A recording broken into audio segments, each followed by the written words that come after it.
গোমতী জেলার করবুক মহকুমার শিলছড়ার ভ্রু পুনর্বাসন গ্রাম গরুইনাং পাড়ায় অনুষ্ঠিত হয় আজ প্রশাসনিক ও স্বাস্থ্য শিবির। শিবিরে আধার কার্ড, পিআরটিসি সহ বিভিন্ন সরকারি পরিষেবা প্রদানের পাশাপাশি চিকিৎসা পরিষেবাও দেওয়া হয়। ব্লকের বিডিও শুভ্রজিৎ পাল জানান, সরকারি পরিষেবা সাধারণ মানুষের দোরগোড়ায় পৌঁছে দিতে এই উদ্যোগ। এই শিবিরে উপস্থিত ছিলেন মহকুমার ডেপুটি কালেক্টর সহ বিভিন্ন সরকারি দপ্তরের আধিকারিক ও কর্মীরা।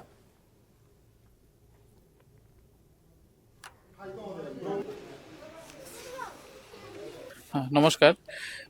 আমাদের যে ভারত সরকার এবং রাজ্য সরকারের যে লক্ষ্য যে গভর্নমেন্ট সার্ভিসেস গুলা একদম মানুষের ডোর স্টেপে যাতে পৌঁছায়, এটার লক্ষ্য রেখে আমরা আজকের এই administrative camp sub divisional administration থেকে আয়োজন করা হয়েছে।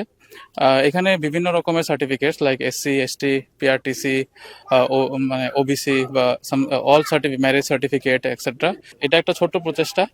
এরকম আরো অ্যাডমিনিস্ট্রেটিভ ক্যাম্প আমরা করে মানে গভর্নমেন্টের যে লক্ষ্যটা এটাকে আরো মানে যাতে বাস্তবায়ন করা যায়, এটার পক্ষে আমরা আরো কাজ করব।